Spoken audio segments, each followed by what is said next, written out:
Oh, have I got a story for you? Well, I obviously disappeared for a month, and it's been a hell month, and I want to give you just a quick update. This won't be a polished video, just me in my hotel room, um, out of breath, but lucky to be alive. So let me tell you the story of what happened over this last month. I flew to Serbia, as some of you know who follow me on Instagram, about a month ago now, a little bit more. And when I was here, I don't know, I was just living a normal life in Serbia. Serbia wasn't in lockdown. I thought it was a perfect place to come make some videos for you guys. However, I caught coronavirus, COVID-19. My own fault, I think, really. You know, wasn't being as safe as I should have been. So I've got no one to blame apart from myself. And the biggest mistake was that I didn't go to a doctor immediately. I sat in an apartment with it for 10 days. I don't know why. I think a number of reasons. One's I'm a Brit, and us Brits, like, we hate going to the doctors. Two, a little bit of macho-ness maybe. And three, I don't know, just I thought, oh, it'll be all right. I'm young, or young enough. You know, I'm not in the age group that dies from coronavirus. So I waited in this apartment for 10 days as I steadily got worse and worse and worse. It was horrendous. By the end of it, I couldn't even walk to the bathroom. I couldn't breathe. And that's when a friend said, okay, listen, I'm going to take you to the hospital. I remember walking to the taxi on that day, and honestly, it was like I was an old man. I had to hold on to him. Now, what I didn't know at the time, because I didn't know anything about medical things at the time, but what I know now was there was no oxygen in my blood.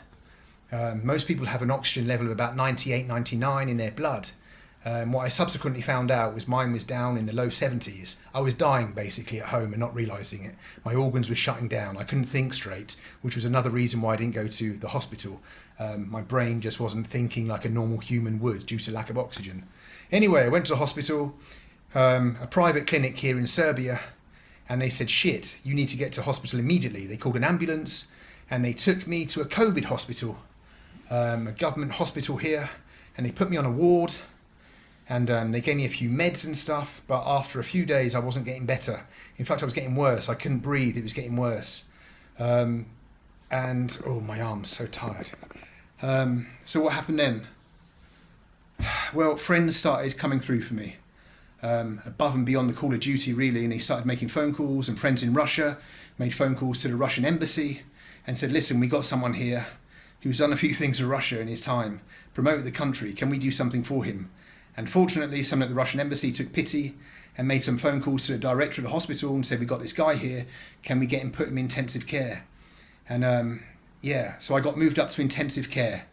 And I spent a week basically in intensive care in this hospital here in the suburbs of New Belgrade, trying to recover basically. I saw some terrible things in that intensive care unit.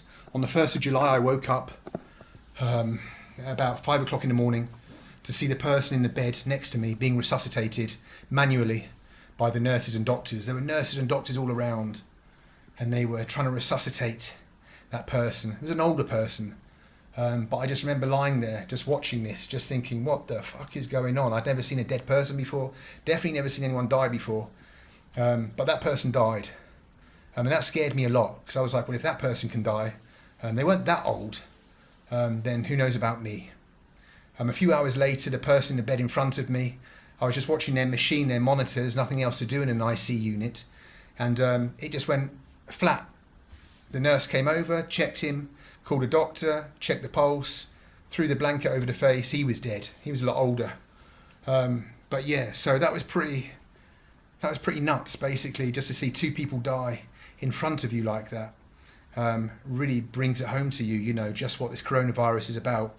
Anyway, the ICU unit staff, how do you say it? ICU unit, whatever, were amazing. The Serbian doctors and nurses, I have to keep switching arm because I've just got no strength. The doctors were amazing. They looked after me. There was a nurse in there all the time just checking me, giving me all these medicines, antibiotics that, well, subsequently have kind of like fucked me up in some ways, but got me over the coronavirus. I had double pneumonia. I mean, it spread to every part of my lungs. So yeah, it was really at one stage, it was kind of touch and go, without being overly dramatic. Anyway, eventually the medicine started to work, I started to recover a little bit, and I was released from the IC unit back onto a ward, and I spent another 4 or 5 days there. Yeah, it's been an absolute nightmare. My body's wasted away just from lying in bed all that time. I just saw the most terrible things there. You know, just people who are never going to make it. And people who are younger than me. You know, this is the thing about coronavirus, is that we think that statistically, if you're under a certain age, there's no chance anything's going to happen to you. It's such a small percentage, and that's probably true. Maybe it is only a 1% chance that some complications will happen to you. But Jesus, I mean, if you're in that 1%, that doesn't make much difference, you know. I saw younger people than me in there. I don't know, of course, their medical history, what things happened to them, but, you know, what other reasons there were, maybe underlying reasons. But, I mean, they're in a terrible state. I saw people get things shoved into their rib cage and, like, drain out this liquid without anaesthetic just because they had to do it immediately to save their lives. It was like a horror film. I've never seen anything like it. I think I've probably, like, got PTSD from this experience. Anyway, yeah, so you find out in times like this who your friends are, people who came through for me, you know, made phone calls, people that I hardly knew, like a friend of mine called Misha, who organised an aeroplane for me, an emergency flight out of Serbia, a private plane basically. The doctors didn't let me use it, but he arranged it for me. Friends of mine who made phone calls and just made sure that I got the best care that I could in this private hospital, in this government hospital, sorry. Anyway, I've been out. I was released a couple of days ago. Oh, when was I released? Yesterday I was released. And I've checked into a hotel in Serbia to recover. This really has knocked the stuffing out of me. And I just wanted to make this video just to say, please be careful, guys, because I was a dick, really, you know. I took chances. I travelled when maybe I shouldn't have travelled because, you know, I've got a channel on YouTube and you feel the pressure to make some videos. You're like, okay, I'm going to go make some videos, but really that was a stupid thing to do. I should have just stayed home, ridden this whole thing out like everyone else. So, yeah, please be careful. Look after yourselves. As I say, just because maybe you're in a certain age group, you're under, you know, you're not in your 70s or 80s, you think you're going to be fine, everything's going to be all right. But look, I'm not that old. And look what it did to me. So if you get any symptoms, just go immediately to the doctors, you know, and start getting the process started. Don't wait like me for 10 days. What a knob.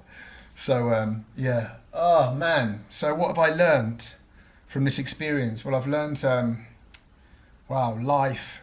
You know, the most fundamental thing, when I was in that ward on the unit and I saw those 2 people die, it's like you realise that there was nothing spiritual in it at all. You kind of expect like this moment of death, some kind of, I don't know, this light to shine down and angels to raise you up kind of thing. And the reality is that you're on a bed, someone throws a sheet over you, switches off your machine, and your life's over, and that's it, and people die on their own. You know, there was no spirituality in that. And so I suppose my point is, if that's how we're all going to go out, then make the most of your lives, because yeah, do what you can, achieve what you can. Don't waste time on Instagram and shit, because one day you're going to be on a hospital bed like that with just a sheet thrown over you. That's pretty morbid, but that's the truth.